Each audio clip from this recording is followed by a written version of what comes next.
Chapter 3 এর আমরা বেশ কিছু ম্যাথ সলভ করি। আমরা আমাকে চ্যাপ্টার অ্যানালাইসিসটা দিব ইনশাআল্লাহ, বাট আমার 3 এর ম্যাথগুলো আমরা সলভ করে নিই। এবার আমরা চ্যাপ্টার 3 সেটা আমরা যাব, এর বেশ কিছু এমসিকিউ আমরা ইনশাআল্লাহ সলভ করব। সো মোটামুটি দেখি চ্যাপ্টার 2 পর্যন্ত কারা কারা ছিল। ওকে ফাইন, ঠিক আছে, দ্যাটস গুড। ওকে,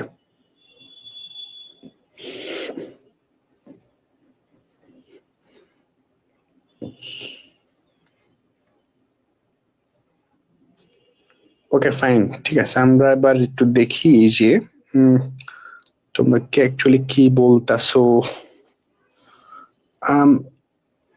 ওকে ওকে ওকে ওকে ওকে আসসালামু আলাইকুম। ওয়ালাইকুম সালাম। অনেকম ফাইন।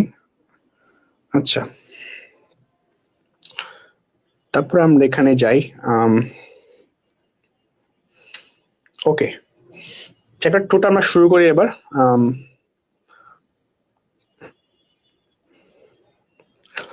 তোমরা দেখি এবার তোমার অ্যাকচুয়ালি কি হয়। 3 তে শুরু করি। সো দেখো 3 এর মধ্যে বেশ কিছু সারসংক্ষেপ এখানে ভিতরে আছে। তো সারসংক্ষেপ গুলার মধ্যে আমরা বেশ কিছু তথ্যগুলোকে নিয়ে পড়বো, বুঝবো, এরপরে আমরা সলভিং এর দিকে যাব, এমসিকিউ, ঠিক আছে। সো প্রথম নগদ। নগদটা কি ভাইয়ারা? নগদটা কি? এটা আমার সম্পদ। কোন ধরনের সম্পদ? কোন ধরনের সম্পদ? চলতি সম্পদ। প্রথম নগদটা আমার কি? Liquid money. এটা আমার সম্পদ। কোন ধরনের সম্পদ? চলতি সম্পদ, ঠিক আছে। ওকে, তারপর দেখো আন্তঃপ্রবাহ মানে কি আর বহিঃপ্রবাহ মানে কি।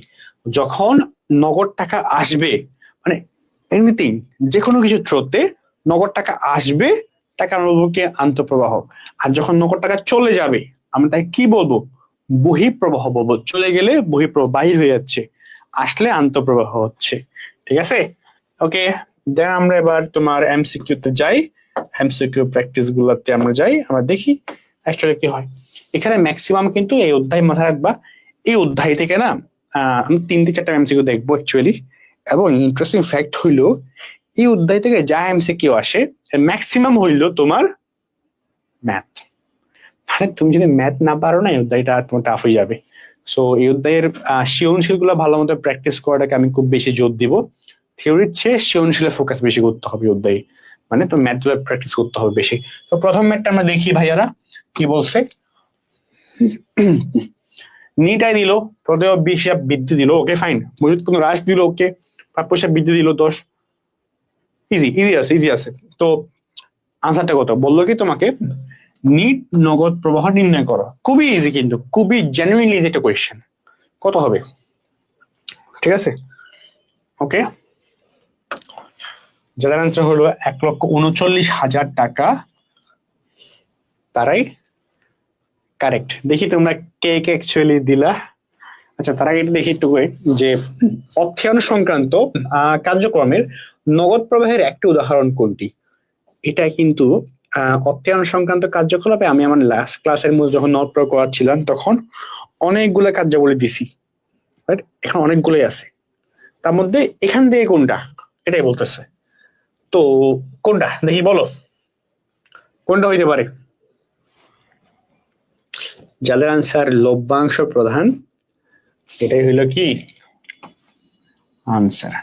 সো এটাই, কোডিং কিছু না। আমি বারবার ধরে বলি এই অধ্যায়টা ম্যাথের উপরে, মানে যত বেশি এমসিকিউ গুলো তুমি প্র্যাকটিস করবে, ম্যাথ গুলো প্র্যাকটিস করো, থিওরির চেয়ে ম্যাথে ফোকাস করো। এই অধ্যায়টা স্পেসিফিক্যালি ম্যাথে ফোকাস করো, আবার বলতেছি, ঠিক আছে। তো তোমার জন্য লাভ হবে আর কি। তারপরে দেখো বিনিয়োগ সংক্রান্ত নগদ প্রবাহ কোনটি, বিনিয়োগ সংক্রান্ত কোনটি। এইটা অধ্যায় নিয়ে আমি জানি ম্যাক্সিমাম মানুষ কিন্তু এখানে ডাউটটা হবে, যদি বেসিক এই অধ্যায় নিয়ে আইডিয়া না থাকে বা নলেজ না থাকে, তুমি এই অধ্যায় তোমার অনেক টাফ হয়ে যাবে কিন্তু, টু বি অনেস্ট, ঠিক আছে।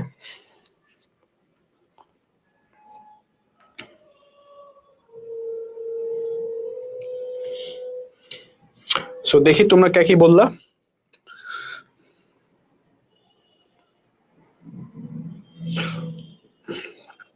তো প্রথমে ইউটিউবে যাই, কে কি বললো একটু দেখি।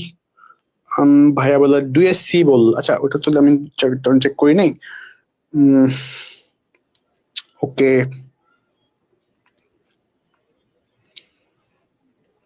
ফেসবুকে দেখি তোমরা কে কি বললা এটাতে।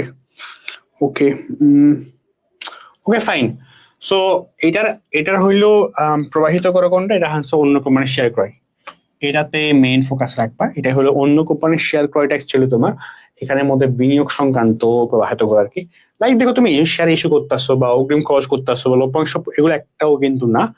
একমাত্র বিনিয়োগ সংক্রান্ত কার্যাবলীর মধ্যে পড়ে কোনটা, শেয়ার ক্রয়টা। মানে তুমি শেয়ার ক্রয় করছো মানে কি, তুমি কেন শেয়ার করো, মানে তুমি ইনভেস্ট করছো, বিনিয়োগ করছো, রাইট?